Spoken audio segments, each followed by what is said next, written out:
رحم اللہ من قرأ الفاتحہ.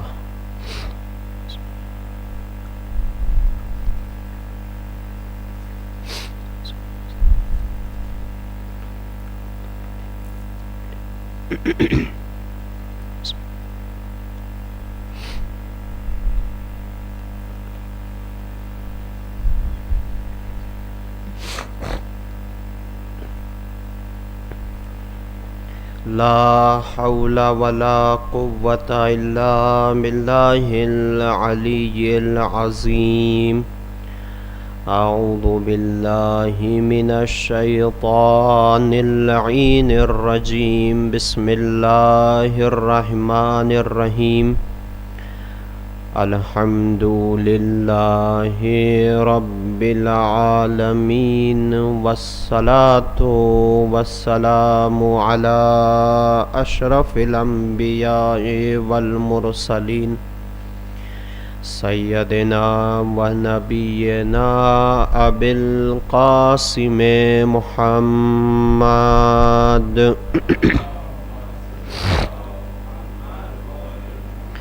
وعلى أهل بيته الطيبين الطاهرين المعصومين المظلومين الذين أذهب الله عنهم الرجس وطهرهم تطهيرا. صلى على محمد وعلى محمد. وَلَعْنَةُ اللَّهِ عَلَىٰ أَعْدَائِهِمْ أَجْمَعِينَ. أَمَّا بَعْدُ فَقَدْ قَالَ رَسُولُ اللَّهِ صَلَّى اللَّهُ عَلَيْهِ وَآلِهِ وَسَلَّمَ إِنَّ الْحُسَيْنَ مِصْبَاحُ الْهُدَىٰ وَسَفِينَةُ النَّجَاةِ. ایک صلوات پڑھے محمد اور آل محمد پر.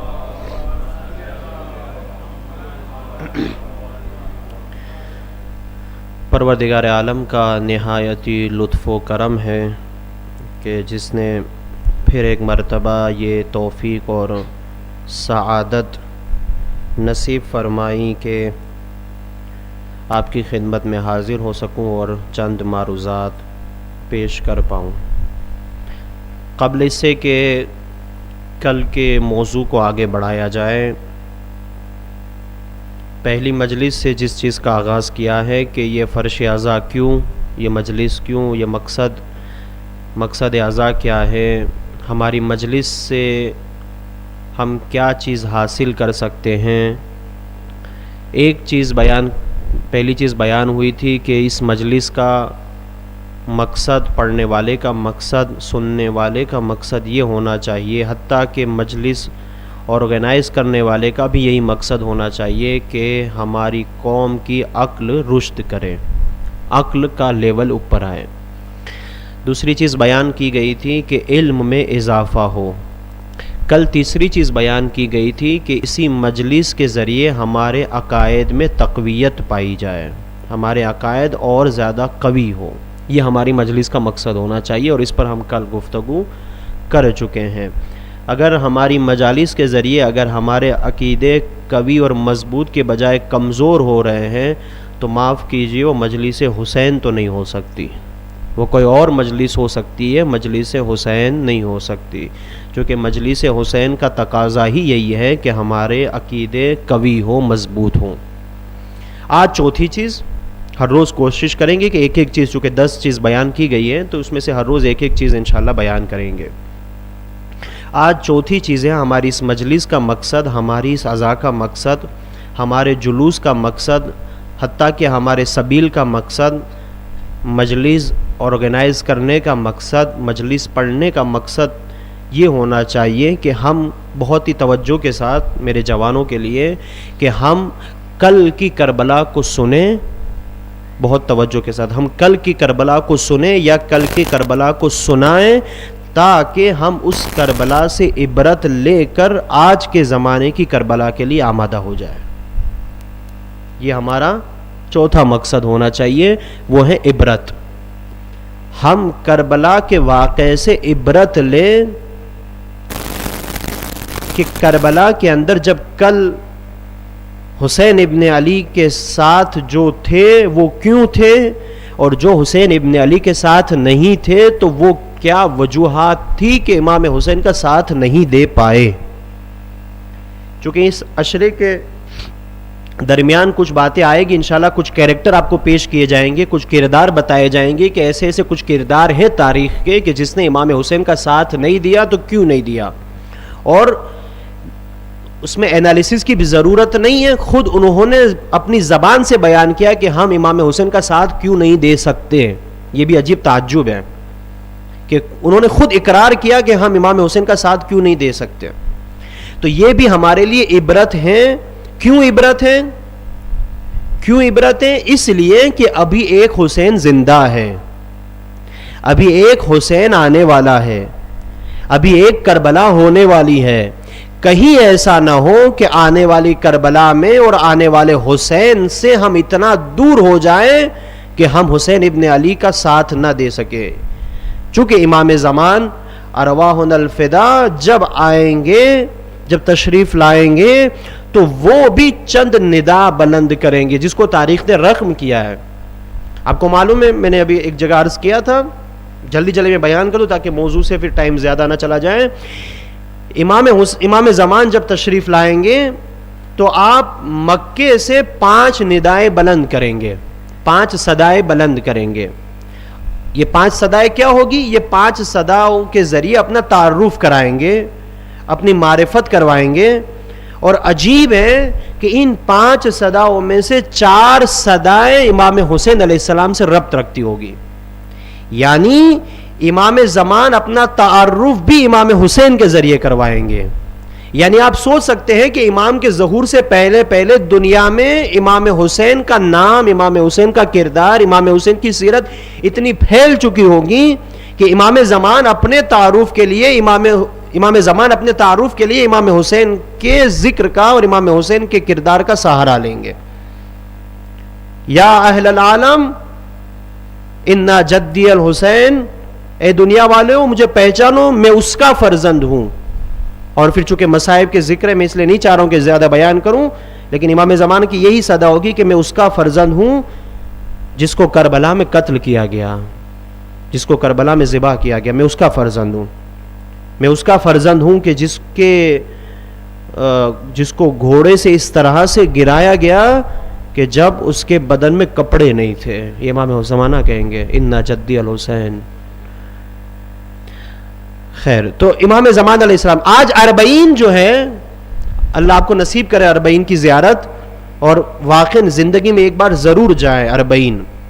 ایک عالم دین نے اپنا بہت اچھا تجزیہ پیش کیا اربعین کے حوالے سے کہ اگر کوئی چاہے کہ امام زمانہ کی حکومت کیسی ہوگی، امام زمانہ کی حکومت کیسی ہوگی، تو اس کی ایک چھوٹی سی جھلک اربعین ہے، اس کی ایک چھوٹی سی جھلک اربعین ہے. اگر کوئی دیکھنا چاہتا ہے کہ امام زمان کی حکومت کیسی ہوگی تو آئے اربعین میں دیکھیں. یہاں لوٹنے والے نہیں ہیں، لٹانے والے ہیں. یہاں پانی بند کرنے والے نہیں ہیں بلکہ پانی پلانے والے ہیں. آپ دیکھیں پچھلے سال مجھے موقع ملا تھا اربعین حسین کا، نجف سے کربلا کی پیادہ روی کا، تو میں نے اپنی آنکھوں سے وہ منظر دیکھیں گے جس کو بیان نہیں کر سکتے کہ کس طرح سے وہ اپنے. لیکن ہاں عزیزوں، میں اکثر ایک بات کو چونکہ اربعین میں تو ہے ہی، ہمارے یہاں بھی ہوتا ہے. آپ دیکھیں عاشورہ کے یہاں بھی، آپ کے یہاں بھی سبیلیں ہوتی ہوگی، ہر شہروں میں سبیلیں ہیں، نہ کہ صرف اپنوں کے لیے، پرایوں کے لیے بھی ہوتی ہے. ہاسپٹلس میں بھی جاتے ہیں، جو ہومس ہوتے ہیں اس میں بھی جاتے ہیں، ایسے دوسری جگہوں پہ بھی جاتے ہیں کہ جہاں غربا ہوتے ہیں ان کو دیتے ہیں. یہ امام حسین کا مقصد ہے نا کہ سب کو کھانا کھلایا جائے، سب کی ضرورتوں کو پورا کیا جائے. لیکن میں ایک پیغام دینا چاہتا ہوں میرے جوانوں، یہ کام صرف محرم کے لیے نہیں ہے. اربعین میں آپ دیکھیں سب ایک دوسرے کے پیر دبانے کے لیے آمادہ ہیں، لیکن جب اربعین سے لوٹتے ہیں تو ایک دوسرے کے پیر کھینچنے کے لیے آمادہ ہو جاتے ہیں. تو یہ کیسے پیر دبانے والے پیر کھینچنے پہ آ گئے؟ اربعین کا تو پیغام یہ ہے کہ جہاں ہم نے ایک دوسرے کے پیر دبائے، جب ہم نے ایک دوسرے کی مدد کی، تو پھر جب اربعین سے لوٹے تو وہ جذبہ باقی رہے کہ ہم اپنے بھائی کو اپنے ساتھ بلندی پر لے جائیں. جب ہم اربعین میں کسی کو پیاسا نہیں دیکھ سکتے تو اربعین سے لوٹ کر اپنے شہر میں بھی کسی کو پیاسا نظر نہ آئے، کوئی بھوکا نظر نہ آئے. یہ 40 کا پیغام ہے.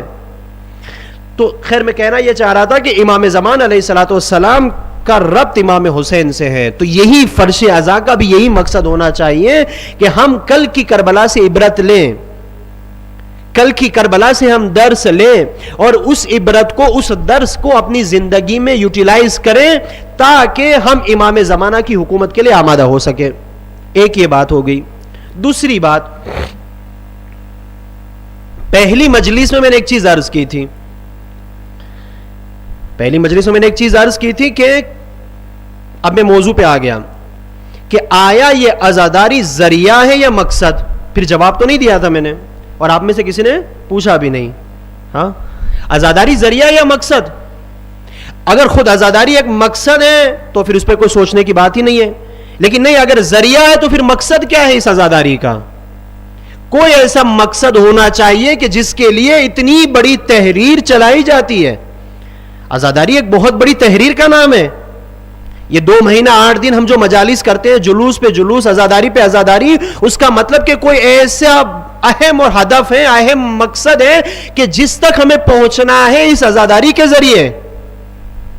سمجھے آپ؟ اور ایک چیز دوسری, کہ جب ہدف, مقصد, گول جتنا زیادہ مہم اور اہم ہوتا ہے اتنا ہی زیادہ وہ ذریعہ مقدس اور اہم ہوتا ہے. سمجھے آپ؟ میں نے ایک مثال بھی دی تھی احمد آباد والی, وہ فلائٹ والی, کہ اس کا مقصد لندن تھا لیکن چونکہ ذریعہ اتنا قوی نہیں تھا تو وہ اپنی منزل تک نہیں پہنچ سکے. اگر ہمارا کوئی مقصد اور ہدف اگر بہت زیادہ اہم اور مہم ہوگا, ہمارا گول بہت زیادہ اہم ہوگا, تو اس کو اچیو کرنے کے لیے ہمیں جس ذریعے کا استعمال کرنا ہے وہ بھی اتنا ہی مہم ہونا چاہیے. تو عزاداری کا کیا مقصد ہے؟ عزاداری کا کیا ہدف ہے؟ جی ہاں, اس عزاداری کا ہدف یہ ہے, اس عزاداری کا مقصد یہ ہے کہ ہم ایک حکومت جہانی کے لیے اپنے آپ کو آمادہ کریں. ایک بڑی حکومت نافذ ہونے والی ہے اس سرزمین پر. کون سی حکومت؟ وہ حکومت کہ جس کے لیے امیر المومنین کو تمنا تھی, جس کے لیے حسن مجتبیٰ کو تمنا تھی, جس کے لیے حسین ابن علی کی آرزو تھی, جو ائمہ کی آرزو تھی, وہ حکومت اس سرزمین پر رونما ہونے والی ہے. وہ عادلانہ حکومت کہ جو امیر المومنین کی تھی. کیسی عادلانہ حکومت تھی امیر المومنین کی؟ جہاں سگا بھائی بھی آ جائے تو وہاں امیر المومنین ذرہ برابر بھی اضافہ نہیں دیں گے. وہ حکومت. معاف کیجئے گا میرے عزیزوں, ہم علاجل تو کہتے ہیں, دعائے عہد تو پڑھتے ہیں, دعائے ندبہ تو پڑھتے ہیں, امام زمانہ کے لیے تو کہتے ہیں اللہم عجل ولیک الفرج, مولا آ جائیے. لیکن کہیں ایسا نہ ہو کہ جب وہی مولا آئے اور ہمیں کچھ حکم دے کہ جو ہمارے مزاج کے خلاف ہو تو ہم اس کو ٹھکرا دیں. مولا یہ کیا کہہ رہے ہیں آپ؟ ہم تو جو ہے وہ 70 سال 80 سال سے تو یہی کرتے آ رہے ہیں, ہمارا مزاج تو یہ ہے, ہماری فکر تو یہ ہے, ہماری چاہت تو یہ ہے. تو یہ عزاداری ہمیں سکھائے گی. تمہاری چاہت نہیں ہونی چاہیے, امام کی چاہت دیکھو کہ امام کی چاہت کیا ہے. میری خواہش کا کوئی اعتبار نہیں ہے, امام کی خواہش کیا ہے. تو یہ عزاداری ہمیں سکھائے گی کہ ہم اس طرح امام حسین کا ساتھ دیں, اپنے وقت کا حسین کا ساتھ دیں, جس طرح کل جناب مسلم ابن اوسجہ نے ساتھ دیا تھا, جس طرح کل حبیب ابن مظاہر نے ساتھ دیا تھا. یہ فرش اعظم ہے وہاں تک. اور کیا حکومت امام زمانہ بھی آخری مقصد ہے؟ کہ نہیں, یہی حکومت امام زمانہ ہمیں خدا تک پہنچائے گی, ہمیں خدا تک لے جائے گی. عرض کروں گا آج کی مجلس میں, کل ہم نے مدینے کا سفر آغاز کیا تھا کہ امام حسین دربار میں گئے, بیعت کا انکار کیا, امام دربار سے باہر آئے, صبح میں مروان سے ملاقات ہوئی, امام علیہ السلام نے اس کو جواب بھی دے دیا, امام علیہ السلام اس کو جواب دے کر قبر رسول پر گئے. الگ الگ روایتیں ملتی ہیں. بعض روایت لکھتے ہیں کہ امام حسین اس شب میں, یعنی دوسری والی شب میں 3 مرتبہ امام حسین علیہ السلام پیغمبر کی قبر پہ گئے. ایک شب کے آغاز میں, ایک نصف شب اور ایک آخری شب. ایک روایت ملتی کہ 2 مرتبہ گئے. ہم لوگ مصائبوں میں بھی اکثر مرتبہ سنتے رہتے ہیں کہ پیغمبر کی قبر پر حسین ابن علی گئے، مصائبوں میں سنتے ہیں، لیکن کیا کہا پیغمبر نے امام حسین کی قبر پر؟ رسول سے کیا امام نے گفتگو کی؟ بعض چیز تو ہم مصائبوں میں سنتے رہتے ہیں، اچھا وہ بعض اوقات ذاکرین جو ہے وہ چونکہ ایموشنل اور جذبات اور مصائب میں رکت کے لیے بعض ایسے کلمات کہہ دیتے کہ امام حسین نے یہ کہا، لیکن جہاں تک میں نے جو مقتل کی کتابیں پڑھی وہاں وہ باتیں نہیں ملتی ہیں کہ جو امام حسین نے کہی ہو قبر پہ، قبر رسول پہ۔ ہو سکتا ہے کچھ اور کتابوں میں مل جائے، میں انکار نہیں کرتا، لیکن جہاں تک میں نے پڑھا مثلا مقتل لعوف جو ہے سید ابن طاؤس، اس میں یہ بات نہیں کہی، اس سے پہلے جو کتاب دکھائی تھی آپ کو آیت اللہ صادق نجمی صاحب کی از مدینہ تا کربلا، اس میں وہ بات نہیں ملتی، ہو سکتا ہے دوسری کوئی کتابوں میں یہ بات ہو، میں انکار نہیں کرتا ہوں، چونکہ میں وعدہ نہیں کرتا کہ میں نے سب کتابیں پڑھ لی ہے، ٹھیک ہے، لیکن حد اقل ان کتابوں میں جو معتبر کتابیں مانی جاتی ہیں علماء کی نظروں میں، وہاں یہ باتیں نہیں ملتی جو ذاکرین آ کے کہتے ہیں کہ رسول کی قبر پر امام حسین نے یہ کہا، لیکن جو یہ کتاب میں ہے وہاں ملتا ہے کہ پیغمبر کی قبر پر امام حسین جو پہلی مرتبہ گئے تو آپ نے جو ہے وہ پیغمبر کی قبر پر کوئی نہیں ہے، یعنی ہو سکتا ہے کچھ راوی ہو یا خود امام نے نقل کیا ہو کہ ہم نے یہ کہا ہے، باقی کوئی اور اس قبر پہ نہیں ملتا۔ رات کا سناٹا ہے، امام حسین علیہ السلام رسول اللہ کی قبر کی طرف مخاطب ہو کے کہتے ہیں السلام علیک یا رسول اللہ، یا رسول اللہ آپ پر حسین کا سلام۔ پھر کہتے ہیں انا الحسین ابن فاطمہ، یا رسول اللہ میں فاطمہ کا فرزند ہوں۔ پھر آپ فرماتے ہیں کہ میں وہی فرزند ہوں، اللہ اکبر، میں وہی فرزند ہوں خلفتنی فی امتک، جس کو آپ نے امت کے لیے ہادی بنا کے بھیجا تھا۔ چونکہ ہمارا عشرے کا موضوع یہی ہے نا، امام حسین ہدایت کا چراغ، امام حسین خود کہتے ہیں یا رسول اللہ آپ پر سلام ہو میرا۔ یہ سب مصیبت کے جملے عزیزان محترم، امام حسین کو خود اقرار کرنا پڑا ہے کہ یا رسول اللہ میں وہی ہوں جس کے لیے آپ نے امت کے لیے ہادی اور رہبر بنا کے بھیجا تھا، میں ہدایت کا پیکر ہوں، لیکن حالات یہ ہے کہ کوئی آتا نہیں ہے کہ ہم سے ہدایت لے۔ کتنی بڑی مصیبت ہے واقعا۔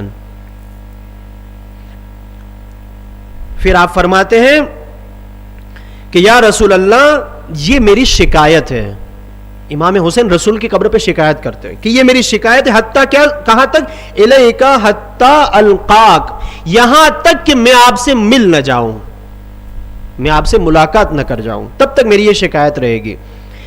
دیکھیں ایک یہ ہوتے دنیاوی رہبر وہ ہوتے ہیں کہ جب اس سے کوئی مال لے لیا جائے تب وہ شکایت کرتے ہیں، لیکن الہی رہبر وہ ہوتے ہیں کہ جب اس سے ہدایت نہ لی جائے تب وہ شکایت کرتے ہیں۔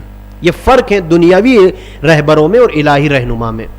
یا رسول اللہ یہ لوگ ہم سے ہدایت نہیں لے رہے ہیں، اور یہ یہاں تک اس روایت میں بس، پھر امام حسین پلٹ جاتے ہیں۔ ایک روایت میں ملتا ہے کہ امام حسین اور کچھ جملے آگے بیان کرتے کہ یا رسول اللہ، اللہ اکبر کیسے بیان کروں، امام حسین کہتے یا رسول اللہ کیا یہ نہیں ہو سکتا کہ حسین کو آپ کی قبر میں جگہ مل جائے؟ چونکہ امام حسین وہ دربار کا منظر فیس کر کے آئے ہیں کہ ایک شرابی امام سے بیعت مانگ رہا ہے، تو امام حسین کہتے یا رسول اللہ نہیں ہو سکتا کہ حسین کو اس قبر میں جگہ مل جائے، لیکن چونکہ حسین ابن علی پر ہدایت کی ذمہ داری تھی، حسین ابن علی لوٹے اور لوٹ کر واپس اپنے گھر آ گئے۔ پھر آپ نے ایک جو ہے وہ کچھ لمحے کچھ گھنٹے گزرے، پھر آپ امام حسین علیہ السلام رسول اللہ کی قبر پر آئے۔ دیکھیں میرے عزیزوں، بعض اوقات ہم لوگ جو ہے وہ اس بات کو جو ہے وہ نہیں سمجھ سکتے کہ امام حسین کی رسول اللہ سے کتنی محبت تھی۔ اس محبت کو ہم بیان نہیں کر سکتے یا نہیں سمجھ سکتے کہ پیغمبر سے امام حسین کتنی محبت کرتے تھے، کتنی محبت کرتے تھے امام حسین علیہ السلام اپنے نانا سے۔ اور چونکہ رسول اللہ نے امام حسین کو اپنا فرزند بنایا تھا، عید موبائلہ والا واقعہ ہم سب کے ذہن میں ہے کہ جب اللہ نے حکم دیا کہ اپنے بچوں کو لے کر آؤ، تو رسول اللہ اپنے بچوں کے طور پر امام حسن اور امام حسین کو لے گئے تھے۔ تو ایک بیٹا اپنے باپ سے اس وقت شکایت کرتا ہے کہ جب اس کا دل بھر جائے، جب اس کا دل بھر جائے۔ پھر آئے امام حسین علیہ السلام رسول اللہ کی قبر پر، آ کر کیا کہا؟ اب جو ہے وہ کتنا عجیب ہے، پہلی مرتبہ جب آئے تو رسول اللہ سے مخاطب ہوئے السلام علیکم یا رسول اللہ، اے رسول اللہ آپ پر ہمارا سلام ہو۔ اب رسول اللہ سے مخاطب نہیں ہو رہے ہیں، ہے رسول کی قبر پر، لیکن اب خدا سے مخاطب ہو رہے اللہم انا ھذا قبر نبیک محمد صلی اللہ علیہ وآلہ وسلم. ایک صلوات پڑھے محمد اور آل محمد. اے میرے اللہ، اللہم اے میرے اللہ، انا یہ تیرے نبی کی قبر ہے، یہ تیرے نبی کی قبر ہے. وَأَنَا ابْنُ بِنْتِ نَبِيِّكَ، اور میں اسی نبی کے بیٹی کا بیٹا ہوں. یہ تیرے نبی کی قبر ہے اور میں اسی نبی کی بیٹی فاطمہ کا فرزند ہوں. وَقَدْ حَضَرَنِي مِنَ الْأَمْرِ مَا قَدْ عَلِمْتَ، اور اے میرے اللہ تو سب کچھ جانتا ہے جو مجھ پر گزر رہی ہے. دیکھیں رسول کی قبر پہ شکایت کر رہے ہیں امام حسین علیہ السلام، میرے خدا تو سب کچھ جانتا ہے. شکایت وہ والی نہیں جو ہم اور آپ سمجھتے ہیں، یہ راز و نیاز ہے، یہ مناجات ہے امام حسین علیہ السلام کی رسول کی قبر پر. میرے خدا تو سب کچھ جانتا ہے جو ہم پر گزر رہی ہے. پھر جو جملہ کہا امام حسین نے رسول کی قبر پر، اللہم انی احب المعروف، اے میرے اللہ تو جانتا ہے کہ حسین نیکی سے محبت کرتا ہے. حسین نیکی سے محبت کرتا ہے اور برائی سے نفرت کرتا ہے. یعنی امام حسین علیہ السلام نے رسول کی قبر پر یہ گواہی دی کہ حسین کو کیوں قتل کیا جا رہا ہے. اس لیے قتل نہیں کیا جا رہا کہ حسین ابن علی اسلام کو پامال کرنے کے لیے نکلے ہیں، شریعت کو تمام کرنے، بلکہ اس لیے قتل کیا جا رہا ہے کہ حسین نیکی سے محبت کرتا ہے، برائی سے نفرت کرتا ہے. آپ توجہ کر سکتے ہیں، تصور کر سکتے ہیں حسین ابن علی کی شہادت کے پیچھے کا جو ان لوگوں کا ہدف تھا، یہ تھا کہ حسین نیکی کو پسند کرتے تھے. اے میرے عزیزوں، اگر آج ہم واقعاً امام حسین سے محبت کرتے ہیں، واقعاً اگر ہمارے دل میں امام حسین کی محبت ہے، واقعاً ہم اس حسین ابن علی کے عاشق ہیں، تو یاد رکھیے ہمیں بھی اسی سے محبت ہونی چاہیے جس سے امام حسین کو محبت تھی. اگر آج ہم نیکی سے محبت نہیں کریں گے، اگر آج ہم امر بالمعروف نہیں کریں گے، اگر آج ہم نہی از منکر نہیں کریں گے، تو معاف کیجئے یہ صرف زبانی دعویٰ ہے کہ ہم امام حسین کے محب ہیں. امام حسین علیہ السلام کا مقصد ہی تھا کہ لوگوں کو نیکی کی طرف دعوت دے اور برائی سے روکے. اے میرے خدا تو جانتا ہے کہ حسین نیکی سے محبت کرتا ہے. اے میرے خدا تو جانتا ہے کہ حسین برائی سے نفرت کرتا ہے. وَاسْأَلُكَ يَا ذَا الْجَلَالِ وَالْإِكْرَامِ بِحَقِّ هَذَا الْقَبْرِ وَمَنْ فِيهِ إِلَّا اخْتَرَتَ لِي مَا هُوَ لَكَ رِضًا وَلِرَسُولِكَ الرِّضَا. اے میرے پروردگار، اے میرے خدا، حسین کا ہر عمل، بہت توجہ کے ساتھ، حسین کا ہر عمل، اور اس عمل میں اللہ کی رضا ہوگی اور اللہ کے رسول کی رضا ہوگی. یعنی حسین کا اب چونکہ اب سفر کا آغاز ہو رہا ہے نا، حسین مدینے کو ترک کر رہے ہیں، ایک بہت بڑے تحریک کی طرف حسین ابن علی آگے بڑھ رہے ہیں. تو حسین ابن علی رسول کی قبر پہ گواہی دے رہے کہ اے میرے اللہ، اس رسول کی قبر پر حسین ابن علی گواہی دیتا ہے کہ حسین کے ہر قدم میں اللہ کی رضا ہوگی اور اللہ کے رسول کی رضا ہوگی. کہاں تھے وہ مسلمان؟ کہاں تھے وہ مسلمان کہ جس کو رسول کے فرزند کی، رسول کے نواسے کی یہ نیت نہیں سمجھ میں آ رہی تھی کہ حسین کیوں نکل رہے ہیں. حسین ابن علی نے یہ کلمات بیان کیے اور پھر جو ہے وہ آپ نے رسول اللہ کی قبر کو چھوڑ دیا. صبح ہوئی، نماز تمام ہوئی، کچھ وقت گزرا، امام حسین علیہ السلام رسول کی قبر کے نزدیک آئے، کچھ لوگوں کو جمع کیا اور جمع کر کے خطبہ ارشاد فرمایا. تاریخ میں ملتا ہے کہ امام حسین علیہ السلام کا رسمی پہلا خطبہ ہے اس سفر کا. اور آپ یقین کریں گے اس سفر کا، اس قیام کا سب سے پہلا خطبہ امام حسین کا توحید پر ہے. یعنی امام حسین علیہ السلام انڈائریکٹلی یہ بتانا چاہتے ہیں کہ میرا سفر ہی اس لیے ہے کہ توحید بچ جائے، خدا کا نام بچ جائے. یہ کیسے مسلمان ہیں یہ کیسے امام حسین کے چاہنے والے کہ اسی حسین ابن علی کی عزاداری میں توحید کو پامال کر رہے ہیں. حسین ابن علی اپنے پہلا خطبہ مدینے کو ترک کر رہے ہیں, مدینے کو چھوڑ رہے ہیں, اپنے قیام کا آغاز کر رہے ہیں.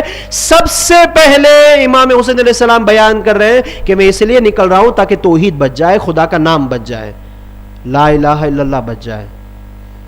اگر آج اس عزاداری میں پڑھنے والے کے ذریعے, پڑھانے والے کے ذریعے, سننے والے کے ذریعے یا عزا کی کسی رسم کے ذریعے اگر توحید کو ذرہ برابر بھی آنچ آئے تو سمجھ لیجئے کہ ہم حسین ابن علی کے اس قیام کے خائن بن جائیں گے. یعنی ہم نے خیانت کی ہے امام حسین کے اس سفر میں. امام حسین ہم سے سوال کریں گے کہ میں اپنے نانا کے وطن کو چھوڑ رہا ہوں, میں قربانی دے رہا ہوں تاکہ خدا کا نام بچ جائے, توحید بچ جائے, اور تم جو ہے وہ اپنی عزا میں جو ہے وہ توحید کو پامال کر رہے ہو. توجہ کرے عزیزو, کسی بھی ذریعے, کسی بھی میرے فعل کے ذریعے, کسی بھی میرے عمل کے ذریعے توحید جو ہے وہ کمزور نہیں ہونی چاہیے, توحید مضبوط ہونی چاہیے. ہر مجلس میں عرض کرتا ہوں, دوسری جگہوں پہ بھی عرض کیا ہے, ہماری ہر مجلس میں جب مجلس ختم ہوئی, دعا ہوئی, جب اٹھے تو کم سے کم زیادہ نہیں ذرہ برابر ہماری توحید میں اضافہ ہونا چاہیے. بچپن سے لے کر آج تک مجلس میں سنتے آئے بس ہماری توحید کیا ہے, خدا ایک ہے, اس کے علاوہ کوئی شریک نہیں ہے. ہماری توحید اب وہیں اٹکی ہوئی ہے. بچے سے پوچھے تو وہی توحید, جوان سے پوچھے وہی توحید, بوڑھے کو پوچھے وہی توحید. پھر یہ مجلس سے ہم نے لیا کیا, اس عزاداری سے ہم نے لیا کیا؟ وہ واقعہ سنا ہے نا آپ نے, میں اپنے اس خطبے کا آغاز کروں اس سے پہلے تھوڑی تمہید بنا رہا ہوں. ہم نے وہ واقعہ سنا ہے نا کہ رسول اللہ ایک راستے سے گزر رہے تھے, ایک بڑھیا جو ہے وہ چکی چلا رہی تھی. رسول نے کیا سوال کیا کہ تمہارے پاس توحید کی کیا دلیل ہے؟ تو اس نے کیا کہا, میں اگر یہ اس کو چھوڑ دوں تو یہ رک جائے, چلاؤں تو چلے. اسی طرح یہ دنیا کوئی چلانے والا ہے. پیغمبر نے کیا کہا اپنے صحابی سے کہ تمہارا ایمان کم سے کم اس بڑھیا جتنا تو ہونا چاہیے. ہم کہاں توحید ڈھونڈنے جائیں؟ کل مجھے ایک برادر نے بہت اچھا سوال کیا, ہم کہاں توحید ڈھونڈنے جائیں؟ میں اپنی توحید کہاں ڈھونڈوں؟ آپ اپنی توحید کہاں ڈھونڈے؟ علماء نے بہت ہی اچھا راستہ بیان کیا ہے, بہت ہی بہترین راستہ. وہ کیا ہے؟ آپ اپنے کام اور اپنی روزمرہ زندگی میں توحید کو تلاش کریں کہ میری روزمرہ زندگی میں توحید کہاں ہے. میرے فعل میں جاب کرتا ہوں, میری جاب میں توحید کہاں ہے. میں بزنس کرتا ہوں, میری بزنس میں توحید کہاں ہے. میں مجلس پڑھتا ہوں, میری مجلس میں توحید کہاں ہے. میں کچھ کام کر رہا ہوں, میری کام میں توحید کیا ہے. میری خاران سن رہی ہے, میری خاران توحید اپنی گھر میں ڈھونڈے. خدا توحید کو وہ والی توحید کو قبول نہیں کرے گا کہ مولانا نے مدرسے میں کہا تھا خدا ایک ہے, کہو, ہم نے کہہ دیا ایک ہے. خدا اس والی توحید کو قبول نہیں کرے گا. ہم اپنے کام میں توحید تلاش کریں نا, ہم اپنی روزمرہ زندگی میں توحید تلاش کریں کہ میری روزمرہ زندگی میں توحید ہے کہاں. ہمارے ہر کام کا مرکز خدا ہونا چاہیے. ہمارے ہر کام کا مرکز خدا ہونا چاہیے. کچھ بھی کریں آ کر وہ سینٹر پہ آ جائے خدا کے پاس. ہم گھر سے اٹھے, کیا نیت تھی؟ مجلس کے لیے آ رہے, مجلس میں آ گئے. مجلس میں کیوں آئے؟ تاکہ خدا کو سمجھ سکے. آ گئے خدا. حتیٰ کہ کھانا بھی کھائیں, ہم کیوں کھا رہے ہیں بھائی؟ تاکہ ہمارے شکم سیر ہو جائے. شکم سیر کیوں ہو؟ تاکہ قوت ملے. قوت کیوں ملے؟ تاکہ اس خدا کی بندگی کر سکے. ہر فعل میں ہمارا جو سینٹر ہونا چاہیے وہ سینٹر توحید ہونا چاہیے. جہاں بھی ہمارا سینٹر خراب ہوا سمجھیے ہم نے شرک میں قدم رکھ دیا. کبھی شرک زبان سے کہنے سے نہیں آتا کہ ہم نے کہہ دیا خدا دو ہیں تو ہم مشرک ہو گئے. نہیں, ہم اپنی زندگی کو تلاش کریں. ہو سکتا ہے کہ ہم کتنے ایسے عمل ہوں کہ جو عمل مشرکانہ کر رہے ہو. کسی پہ بھروسہ کر لیا, کسی پہ توکل کر لیا, اتنا توکل کر لیا جتنا خدا پہ بھی نہیں ہے, مشرک ہو گئے. ہم نے شرک کر دیا خدا کی بات. کسی نے معصوم سے سوال کیا کہ خدا پر بھروسہ کرنے کی حد کیا ہے؟ غالباً چھٹے امام سے سوال کیا کسی معصوم سے, خدا پر بھروسہ کرنے کی کیا حد ہے, کس حد تک خدا پہ بھروسہ کیا جائے؟ تو معصوم نے کیا جواب دیا؟ اس کی حد یہ ہے کہ اس کے علاوہ کسی پر بھروسہ ہی نہ کیا جائے. اس کے علاوہ کسی پر بھروسہ ہی نہ کیا جائے. بعض اوقات لوگوں کو اپنے بیٹوں پر بھروسہ ہوتا ہے, یہ میرا جوان بیٹا ہے, میری ضعیفی کا اساس بنے گا, میری ضعیفی کی قوت بنے گا, اب مجھے ضعیفی کا ٹینشن نہیں ہے. خدا کہہ رہا ہے کہ مجھ سے زیادہ اس پر بھروسہ کر لیا, اب میں اسی کے ذریعے تمہیں ذلیل کروں گا, اسی کے ذریعے ذلیل کروں گا. اگر بچوں پر بھروسہ کرے تو وہاں پر بھی سینٹر خدا ہونا چاہیے, مرکز خدا ہونا چاہیے. کسی پر بھی بھروسہ کرے. حضرت یوسف کے لیے ملتا ہے کہ جب جناب یوسف کو کنویں میں ڈالا گیا تو جناب یوسف مسکرا رہے تھے, اس کے لبوں پر مسکراہٹ تھی. کسی نے سوال کیا کہ مسکرانے کا وقت تو نہیں ہے, ابھی آپ کو کنویں میں ڈالا جا رہا ہے, مصیبتوں میں ڈالا جا رہا ہے, آپ کیوں مسکرا رہے ہیں؟ دیکھیں میں بہت ہی احتیاط کے ساتھ پڑھ رہا ہوں, چونکہ پیغمبر کا معاملہ ہے, نبی کا معاملہ ہے. ایک تو یہ ہے کہ بعض اوقات بعض ذاکروں نے ممبروں سے کچھ نبیوں کو تو ایسا جو پست کر دیا ہے کہ اس نبیوں سے زیادہ اپنے بیٹے کی فضیلت زیادہ ہو جاتی ہے. کبھی کبھی تو کچھ نبی تو اس کے سامنے کچھ ہے ہی نہیں. نوح ابراہیم کو تو ایسے نام لیتے ہیں کہ جیسے نوح ابراہیم کسی چوراہے پہ کام کر رہے ہیں. پیغمبر ہے, اللہ کے نبی ہے, آغا معذرت کے ساتھ نبی ہے. بعض اوقات ابھی عشر اول میں نے عرض کیا تھا, بعض اوقات ہم لوگ کمپیریزن پہ جب اترتے ہیں نا, ہم لوگ سے مراد یہاں آنے والے, جب کمپیریزن پہ اترتے ہیں تو کسی سے کمپیئر کرنے میں جو اس کی کمپیئر کر رہے ہیں اس کو اتنا نیچے کر دیتے ہیں کہ پھر پہلے فرشتوں سے شروع ہوا. دیکھیے یہ تاریخ ہے, 10-12 سال پہلے کچھ ذاکرین نے فرشتوں سے شروع کیا. جناب جبریل کو جو ہے وہ اتنا پست کیا, پھر جب اس پر کچھ آوازیں نہیں اٹھی تو جبریل سے اب نبیوں پہ آ گئے, نبیوں کی باتیں شروع ہو گئی. ابھی میں ایک جگہ مجلس سن رہا تھا تو اس مولانا نے باقاعدہ جناب نوح سے شروع کیا, نوح, ابراہیم, موسیٰ, عیسیٰ, سب کو لینا شروع کیا, لیتے اور کیا اس کی جو ہے وہ کیا بتاؤں میں, ممبر احتیاط کرنا پڑتا ہے. اور اب یہ زمانہ آ گیا کہ اب امیر المومنین کے سامنے, دیکھیے امیر المومنین کے جوتیوں کی خاک پر ہم قربان, امیر المومنین کی جوتیوں کے خاک کی برابر بھی ہم اپنا تقابل نہیں کر سکتے. جناب امیر المومنین کے غلام جناب سلمان کے چپل کی خاک کے برابر بھی اپنا کوئی تقابل نہیں ہے. ہماری نسل قربان مولا امیر المومنین پر. لیکن آج مولا امیر المومنین کے سامنے دوسرے ائمہ کا اتنا کمپیئر کرتے ہیں کہ دوسرے ائمہ کی کوئی ویلیو ہے ہی نہیں. پہلی چیز ہم ہوتے کون ہیں کمپیئر کرنے والے؟ پہلا تو یہی سوال ہے. اچھا کمپیئر کون کرتا ہے؟ کمپیئر وہ کرتا ہے دو لوگوں کا, تیسرا وہ فرد کہ جو ان دونوں سے زیادہ اہمیت رکھتا ہو. عقل کا تقاضا تو یہی ہے نا کہ دو لوگوں کا کمپیریزن وہ کریں جو تیسرا ہو وہ دونوں سے افضل ہو, تب جا کے وہ معلوم ہوگا کہ یہ اہم ہے, یہ جو ہے وہ افضل نہیں, یہ مفضول ہے. افضل اور مفضول کا کمپیریزن اسی ہوتا ہے. لیکن ہمارے یہاں دو کتاب پڑھنے والا جو ہے وہ نبیوں کی کمپیئر امام سے, امام کی کمپیئر فلاں سے, اور تو احتیاط کریں. خیر میں عرض کر رہا تھا, ایک صلوات پڑھے محمد اور آل محمد پر.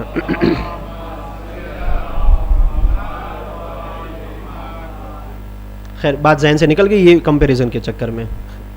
احسن. جناب یوسف بہت ہی احتیاط کے ساتھ میں پڑھ رہا ہوں, چونکہ میں نے خود کتاب میں پڑھا اس لیے پڑھ رہا ہوں, ورنہ میں نہیں پڑھتا یہ بات. ہاں جناب یوسف کو جب ڈالا گیا, جناب یوسف کے چہرے پہ مسکراہٹ آئی. سوال کیا کہ اے یوسف کیوں تم جو ہے وہ اس کنویں میں جاتے ہوئے مسکرا رہے ہو, جبکہ رونا چاہیے, شکوہ کرنا چاہیے. تو جناب یوسف نے بس ایک جواب دیا مسکراتے ہوئے کہ جب اللہ نے مجھے 11 بھائی دیے, 10 بھائی دیے, تو بس ایک لمحے کے لیے, ایک سیکنڈ کے لیے یہ خیال آیا کہ میرے تو 10 بھائی ہیں.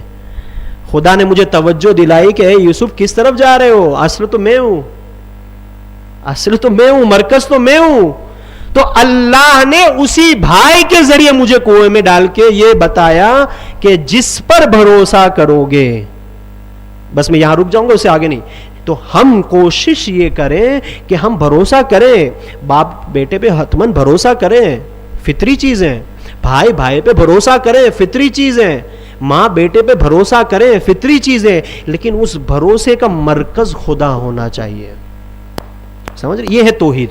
اس حتیٰ کہ کسی سے محبت بھی کریں, کسی سے محبت بھی کرے تو اس محبت کا مرکز بھی خدا ہونا چاہیے. میں اس سے کیوں محبت کروں؟ چونکہ وہ خدا سے محبت کرتا ہے. میں کسی سے دشمنی بھی کروں تو دشمنی کا مرکز بھی خدا ہی ہونا چاہیے. میں کسی کو دشمن نہیں بنا سکتا اپنے طور پر. امیر المومنین جنگ لڑ رہے ہیں. دیکھیں میں خطبہ سٹارٹ نہیں کر پا رہا ہوں چونکہ ویسے یہ آخری واقعہ خطبہ شروع کر رہا ہوں. امیر المومنین جنگ کر رہے ہیں. جنگ کرتے کرتے امیر المومنین نے غلبہ حاصل کر لیا اپنے دشمن پر, اس کو زمین پہ لٹا دیا. امیر المومنین اس کے اوپر قابو حاصل کر لیا. امام نے چاہا کہ اس کو قتل کر دے, اس نے امیر المومنین پہ تھوکا. امیر المومنین نے فوراً چھوڑ دیا. اگر ہم ہوتے تو کیا کرتے؟ یہ کیا جو ہے وہ ان لوجک چیز کی آپ نے. ایک تو دشمن کو کنٹرول میں لانے کے لیے لڑتے ہیں, لڑتے لڑتے آپ نے کنٹرول میں لے لیا دشمن کو, تو اب تو ذبح کر دیجئے آپ. ٹھیک ہے آپ کی اس نے اہانت کی. امیر المومنین اٹھ گئے, کچھ دیر کے لیے قریب میں بیٹھ گئے, پھر آئے اور ذبح کر دیا, اس کو مار دیا, قتل کر دیا. کسی نے سوال کیا یا علی یہ ماجرا کیا تھا؟ امیر المومنین یہی کہا کہ جب اس نے مجھ پر تھوکا, چونکہ نفس ہے نا اندر, یہ نفس بہت خطرناک چیز ہے عزیزوں, یہ نفس بہت خطرناک چیز ہے. کہ چونکہ نفس ہے اور علی چونکہ ایک فطری انسان کے شکل میں آئے تھے تو نفس نے ولگایا کہ علی تم پر تھوکا. تو علی نے کہا کہیں ایسا نہ ہو کہ 100 میں سے 1% ہمارا نفس اس میں شامل ہو جائے. میرا دشمن نہیں ہے یہ خدا کا دشمن ہے, اس لیے میرا دشمن ہے, میرا ذاتی دشمن نہیں ہے. یہ چونکہ خدا کا دشمن ہے اس لیے میرا دشمن ہے. کسی نے سوال کیا کہ جنت میں کیسے پہنچا جائے؟ جنت کتنی دور ہے؟ جنت کتنی دور ہے؟ کون سے شہر میں, کون سے ملک میں جنت کتنی دور ہے؟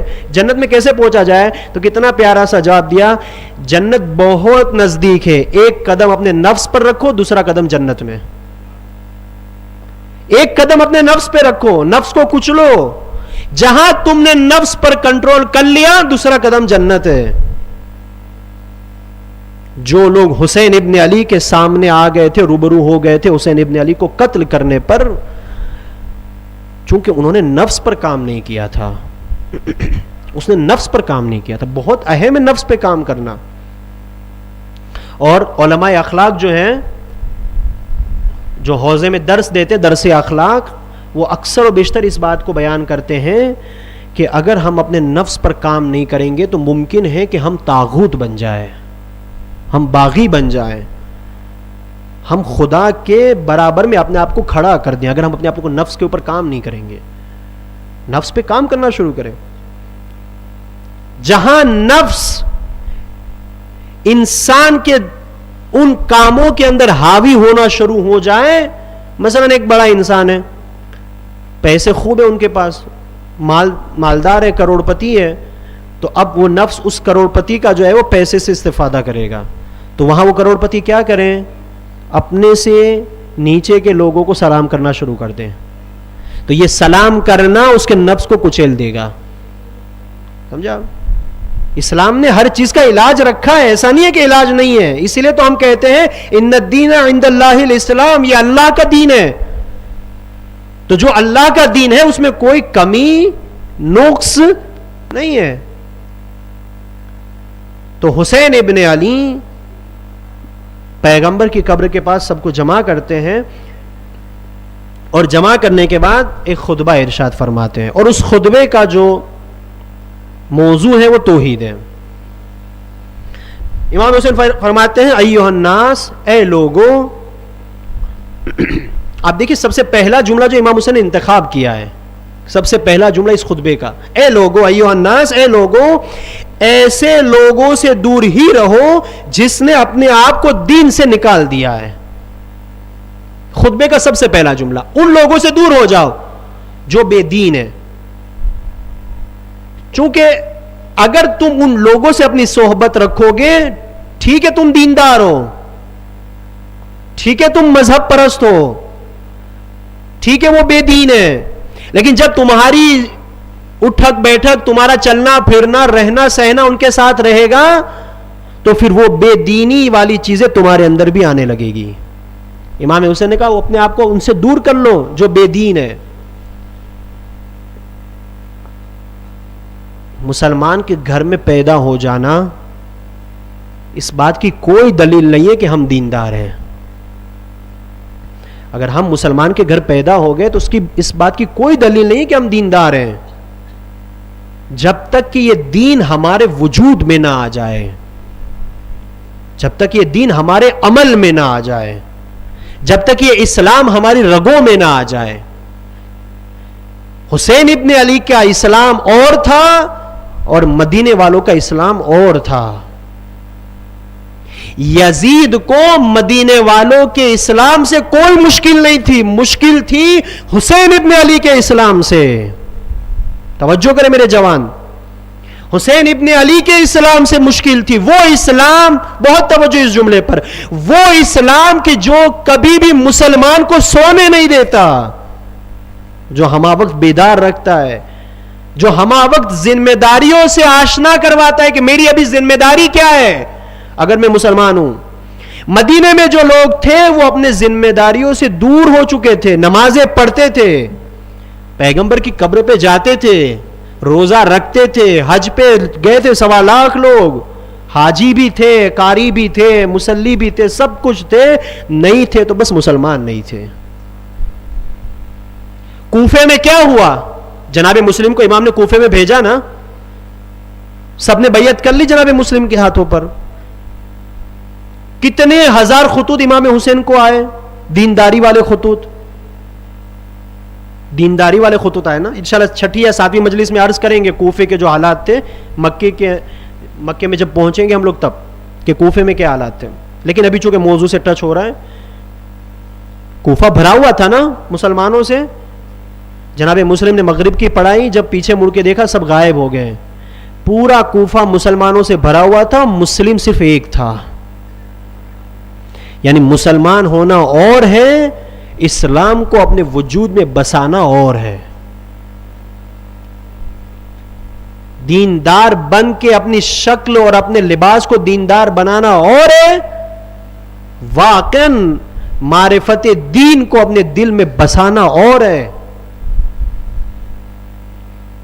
جناب سرکار سید الشہداء کی معرفت تو دور کی بات، کوفہ اور اہل کوفہ کے پاس جناب مسلم کی بھی معرفت نہیں تھی، جناب مسلم ابن عقیل کی بھی معرفت نہیں تھی.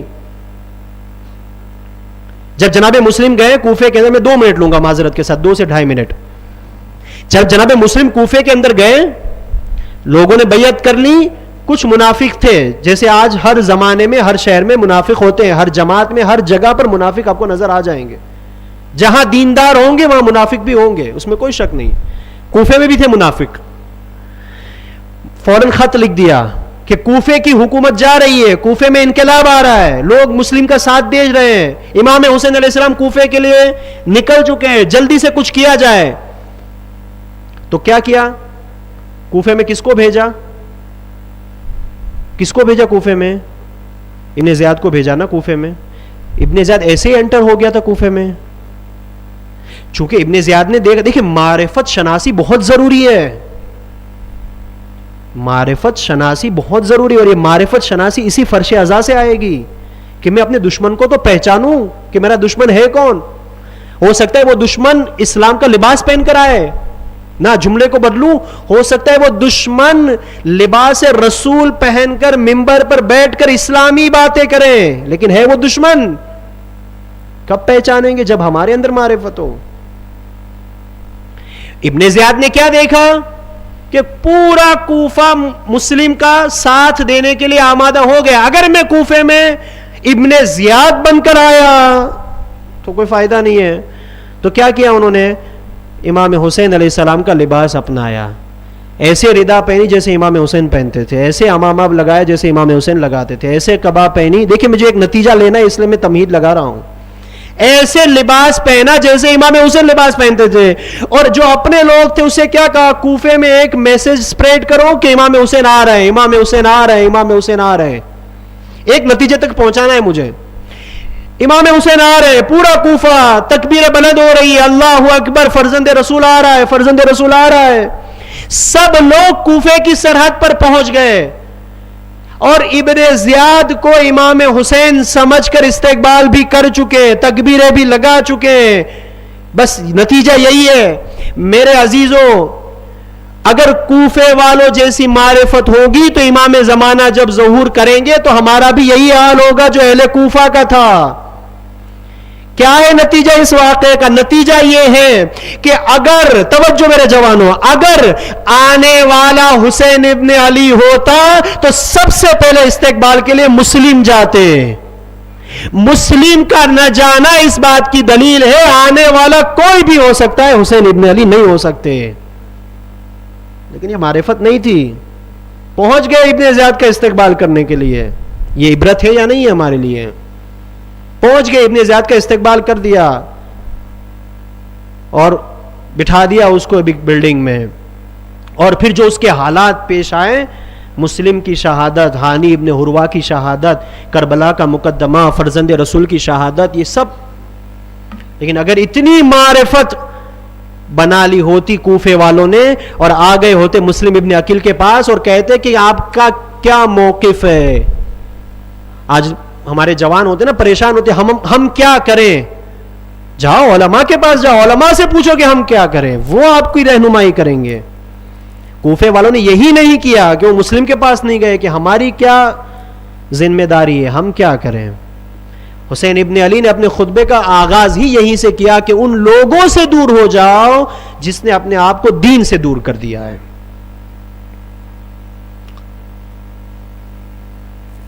پھر امام حسین آگے فرماتے ہیں کہ یہ وہی لوگ ہیں، کون؟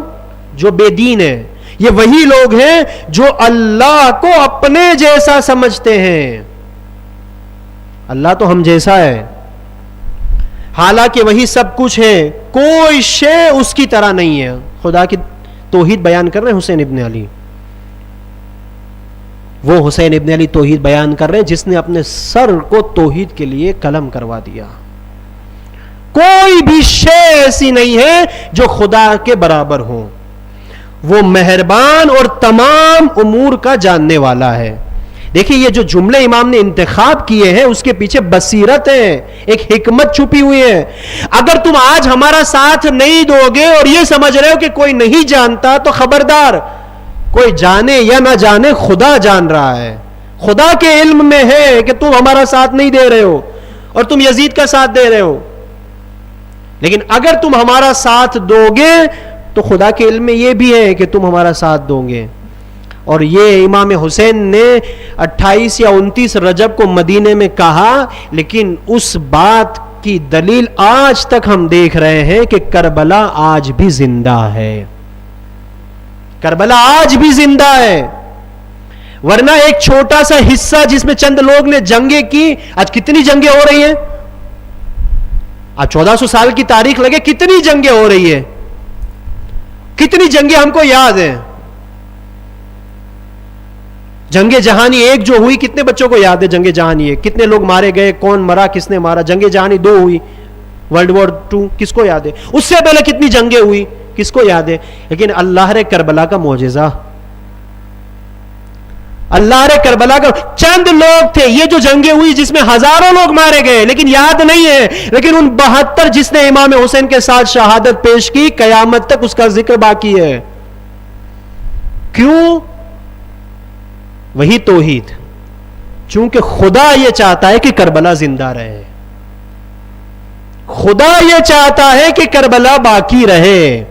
اور نہ کہ صرف کربلا زندہ رہے گی، میرے عزیزو توجہ میرے جوانوں، نہ کہ کربلا زندہ رہے گی، اب کربلا کے بعد کہیں پر بھی انقلاب آئے گا تو وہ کربلا کی وجہ سے انقلاب آئے گا.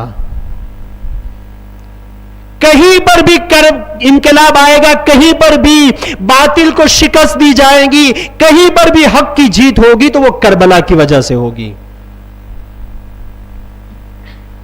کہیں پر بھی. ایک واقعہ میں سنا دوں، جناب شہید محسن حججی، بہت مشہور نام ہے، آپ لوگوں نے سنا ہوگا شہید محسن حججی کا نام. میرے جوانوں اس شخصیت کو ضرور پڑھیں، شہید محسن حججی. شہید محسن حججی گئے مدافعان حرم جناب زینب سلام اللہ علیہ کے حرم کی حفاظت کے لیے گئے. کچھ وقت تک رکے، واپس آ گئے. اب جب واپس آ گئے تو ان کی جو زوجہ تھی وہ حاملہ تھی. جب آئے کچھ دن رکے، زوجہ حاملہ تھی. اب جناب شہید محسن حججی نے واپس طے کیا کہ میں جاؤں حرم کی حفاظت کے لیے. دیکھیں کربلا آج بھی زندہ ہے. دو واقعے میں سناؤں گا, ایک یہ اور ایک دوسرا اس کے بعد. اور اب جب انہوں نے کہا کہ میں جا رہا ہوں ثانیہ زہرا سلام اللہ علیہ کے روزے کی حفاظت کے لیے, تو اس کی زوجہ نے اجازت نہیں دی, کیونکہ شکم میں بچہ ہے, باپ بننے والے, ذمہ داری ہے, کیسے اجازت دے دیں؟ کہا نہیں, کیسے اجازت دوں آپ کو؟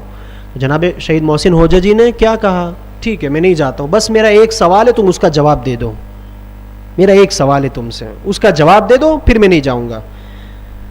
اور یہ کہہ کر اس نے کہا کہ علی کی بیٹی زینب ایک بار اسیر ہو چکی,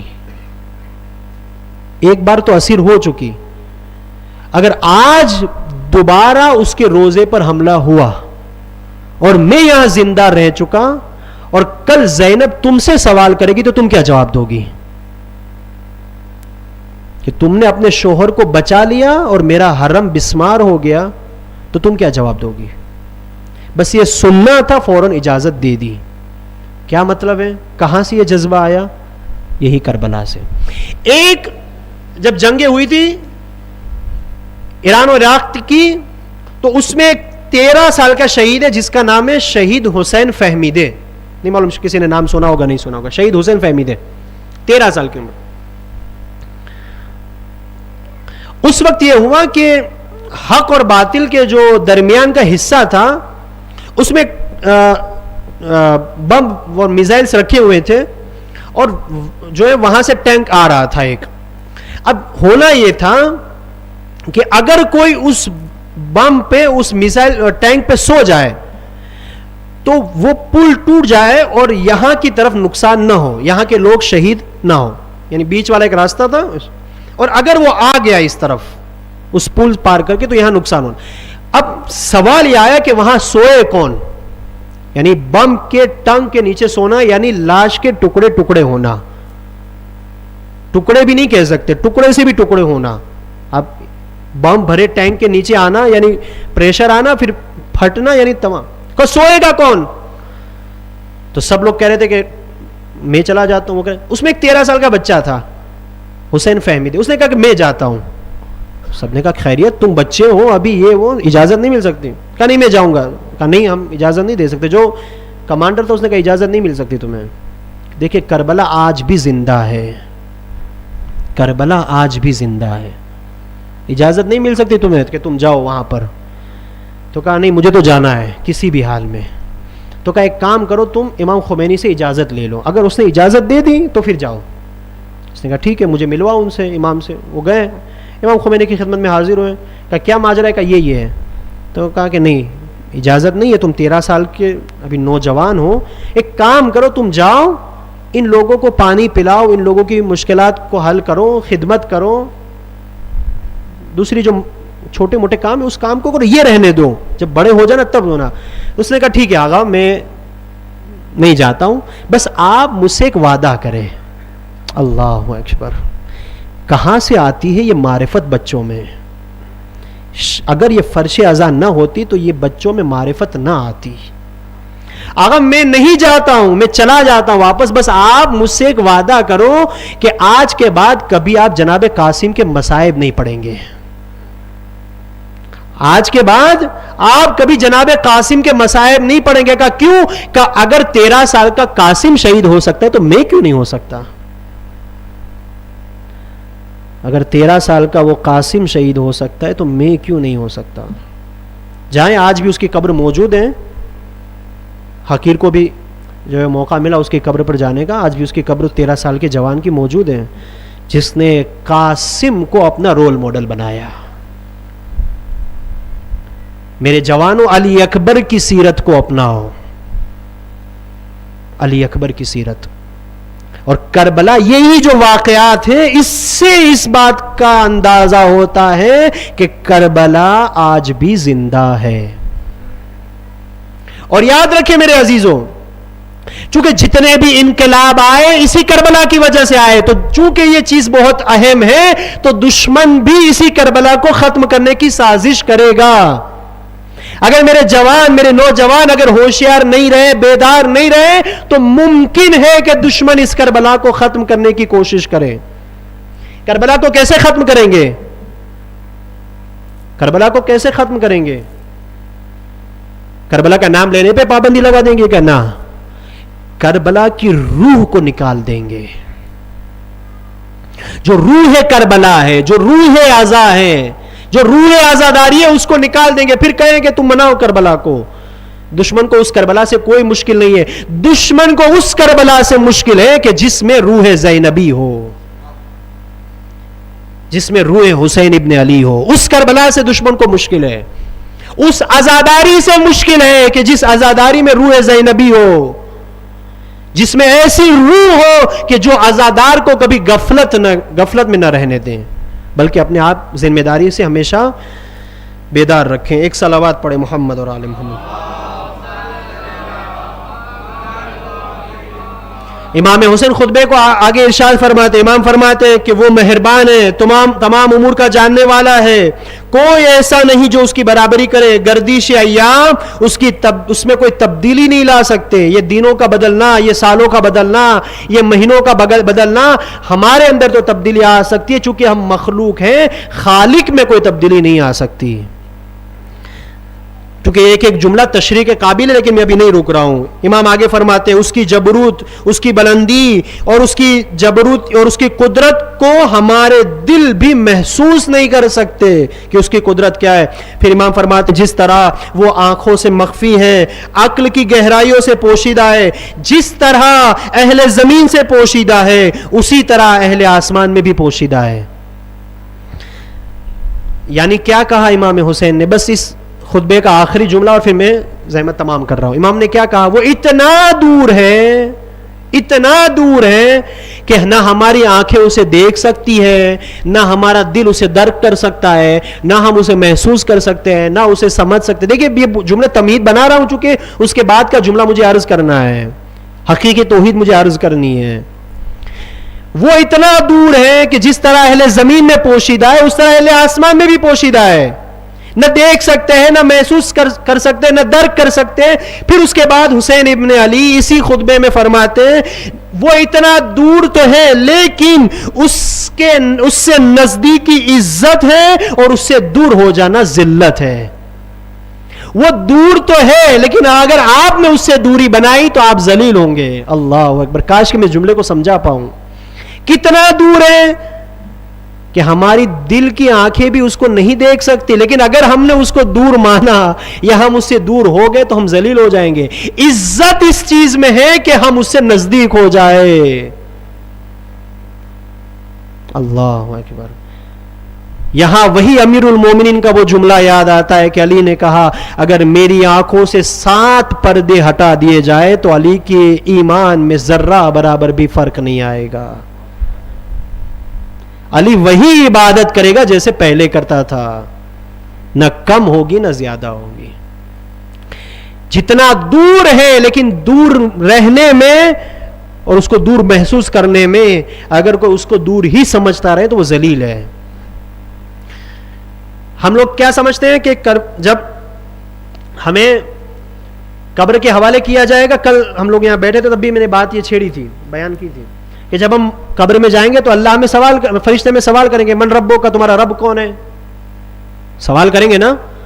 تمہاری کتاب کون سی ہے، تمہارا قبلہ کون سا ہے، تمہارا رسول، یہی تو سوال آئیں گے نا 4-5 جو ہم لوگ سنتے آ رہے ہیں، روایت میں آئے.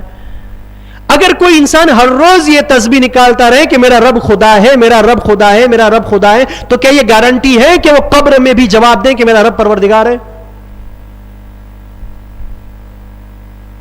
کیا یہ گارنٹی ہے؟ مثلا امتحان ہو، مثلا ہم لوگوں کے امتحان ہوتے ہیں جب تو ہم لوگ جو ہے وہ راتوں بیٹھ کر جو ہے وہ حفظ کرنا شروع کر دیتے ہیں، یاد کرنا، لکھنا پڑھنا، تاکہ کل مجھے جو ہے وہ سوال آئیں گے اس کو لکھنا ہے تو اس وقت تو حفظ. لیکن کیا قبر کی گارنٹی ہے کہ ہم ہر روز یہ کہیں کہ ہمارا رب خدا ہے، ہماری کتاب قرآن ہے، ہمارا رسول پیغمبر ہے، ہمارا قبلہ کعبہ ہے؟ یہ 4 سوال ہر روز 1000 بار بولیں تو قبر میں بھی ہمیں جب فرشتے پوچھیں ہم فٹ بولنے لگے ہمارا پروردگار خدا وہی ہے، ہماری کتاب وہی قرآن ہے.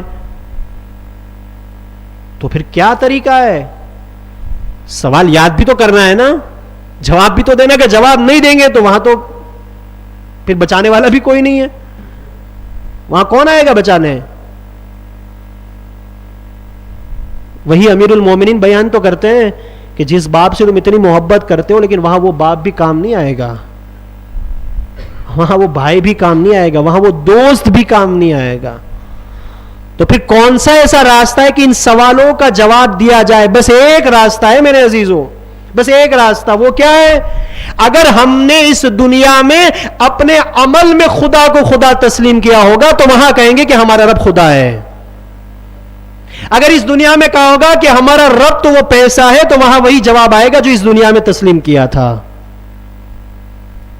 اگر یہاں پر ہم نے قرآن پر عمل کیا ہوگا تو جب پوچھا گیا جائے گا من کتابوں کا تو کہیں گے کہ ہماری کتاب قرآن ہے.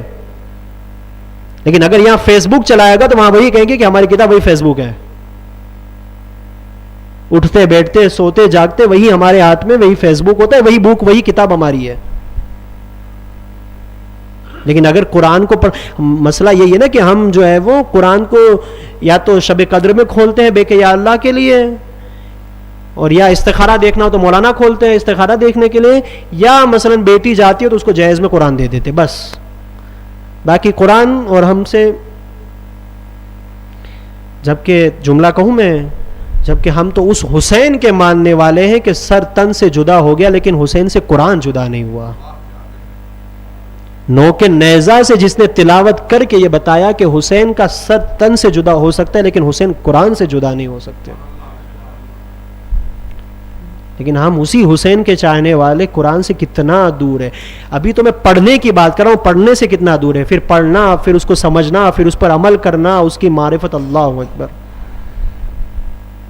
اور ایک کتنا غلط میسج پھیل گیا ہے ہماری کمیونٹی میں کہ اللہ ہی بچائے کہ قرآن تو ہم سمجھ ہی نہیں سکتے, قرآن تو صرف معصوم ہی سمجھ سکتے ہیں.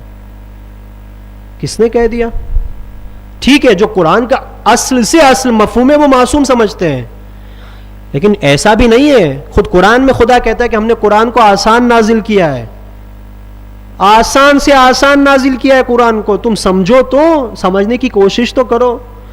کچھ تو ایسی آیتیں جو 2-2-4 والی آیتیں, یہ تمہارا بھائی ہے, اب اس میں کیا سمجھنا ہے؟ اس میں کیا سمجھنا ہے؟ انما المؤمنون الاخوہ, یہ تمہارا مومن تمہارا بھائی ہے. اب اس میں بھی یہ نہیں سمجھ سکتے کہ یہ ہمارا بھائی کیسے ہے.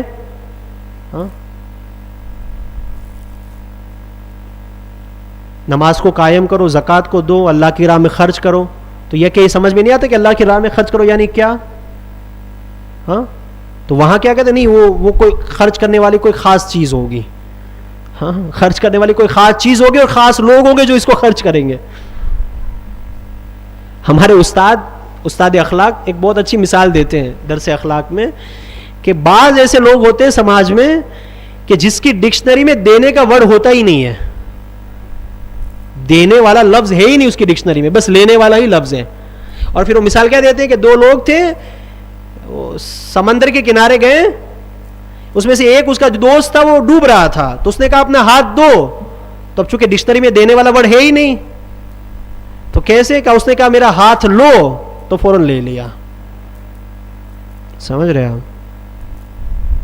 مسئلہ یہی ہے, پرابلمس یہی ہے ہماری کمیونٹی کا کہ ہم نے کبھی سمجھنے کی کوشش ہی نہیں کی. ایک جگہ ابھی ایک واقعہ سنا رہے تھے ہمارے ایک دوست, جب ہم آ رہے تھے یہاں پر سفر میں, تو کہہ رہے تھے کہ ایک مولانا کسی گھر پہ تھے, تو اس گھر کا جو صاحب خانے تھا اس کے کچھ پیسے گر گئے, زمین پہ گر گئے پیسے. اب مولانا چونکہ بیچارہ شریف تھا اور جو ہے وہ نیک تھا, تو اس نے کیا کیا, اس پیسے کو لیا اور کہا کہ کہاں رکھوں کہ محفوظ رہیں, اس کو مل جائے. تو اس نے قرآن کے اندر رکھ دیا. قرآن وہاں رکھا ہوا تھا, قرآن کے اندر پیسے رکھ کے وہاں قرآن کو رکھ دیا. اب وہ مولانا چلے گئے گھر سے. اب وہ جو صاحب خانے تھے وہ آپس میں شروع ہو گئے کہ ٹھیک ہے مولانا تھے لیکن امانت داری جیسا کچھ نہیں تھا, پیسے دیکھے اور لے لیے. اب مولانا سے تعلقات کم کر دیے. ایک دفعہ اتفاق ہوا وہی مولانا سے ملاقات کا, وہی مولانا سے کہا مولانا آپ ٹھیک ہے, ہم عالم ہیں, آپ کی عزت کرتے ہیں, یہ وہ فلاں, لیکن یہ آپ نے صحیح نہیں کیا. آپ مانگ لیتے ہم سے, ہم دے دیتے آپ کو. یہ آپ نے کیا طریقہ کہ وہ پیسہ دیکھا اور لے لیا. کہا کس چیز کی بات کرو؟ کہا وہی گھر پہ جو پیسہ تھا. تو مولانا نے کہا کہ ہماری خیانت تو دور کی بات, مجھے تم پر رونا آتا ہے کہ 1 سال ہو گیا تم نے قرآن نہیں کھولا. تم نے 1 سال ہو گیا قرآن نہیں کھولا. سمجھ رہے آپ؟ اللہ کی کتاب. بس آخری روایت اور زحمت تمام ربط مسائب. معلوم ہے قیامت کے دن 3 لوگ اللہ کی بارگاہ میں شکایت کریں گے. 3 شخصیتیں اللہ کی بارگاہ میں روز محشر شکایت کریں گی. ایک اللہ کا گھر، یہ مسجد، یہ بیت اللہ، شکایت کریں گی پروردگار میں تو آباد تھی لیکن مجھے آباد کرنے والے نہیں تھے.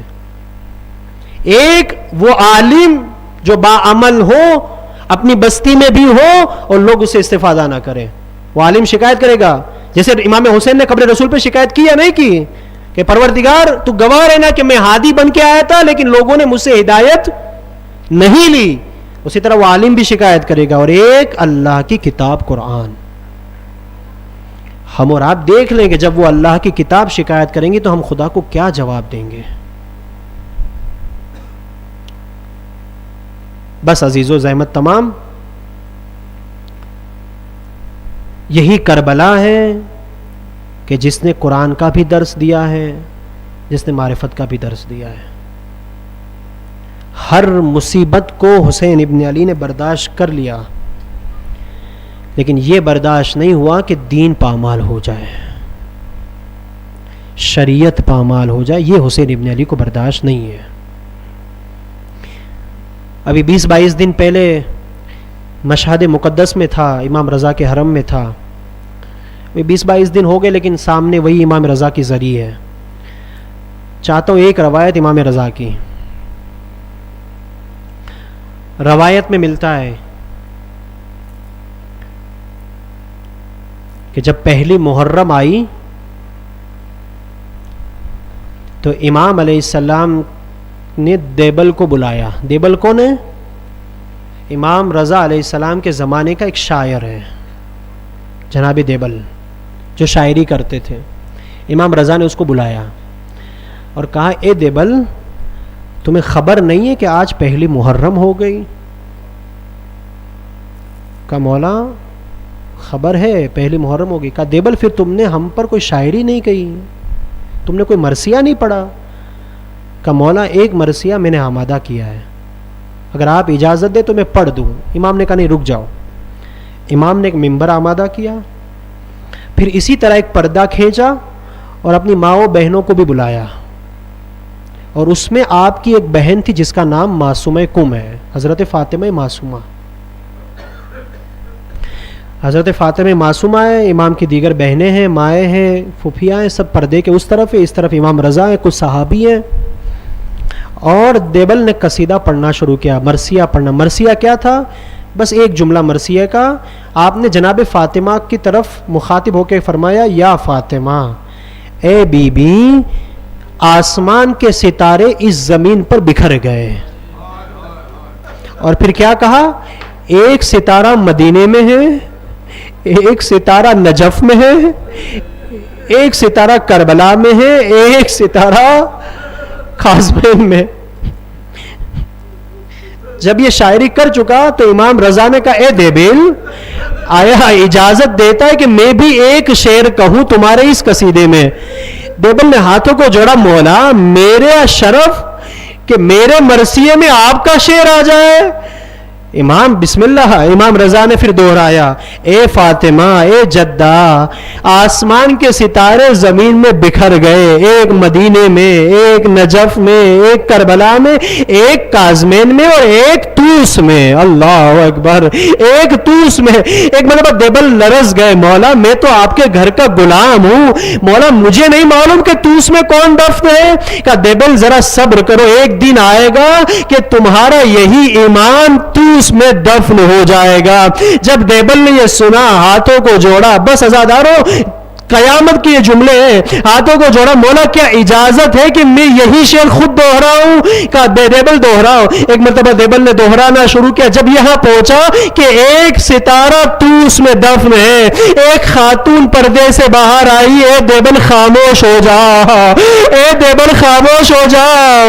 امام رضا کی بہن نے جب سے یہ سنا بے ہوش ہو گئی. میں ہاتھوں کو جوڑ کے کہوں گا اے بی بی آپ نے صرف سنا، برداشت آشنا ہوا. ذرا کربلا میں آئی ہے, علی کی بیٹی ارے 70 قدم پہ کھڑی ہے, بھائی کے سر پہ ضربت چل رہی ہے.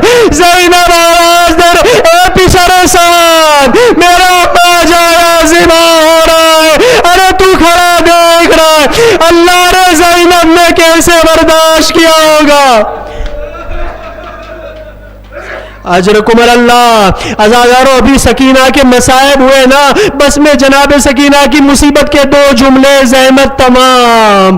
عزادارو صبح عاشورہ سے جب بھی مقتل میں کوئی شہید ہوتا تھا, حسین اس کا لاشا لے کر خیمے میں آتے تھے اور خبر شہادت پہنچاتے تھے.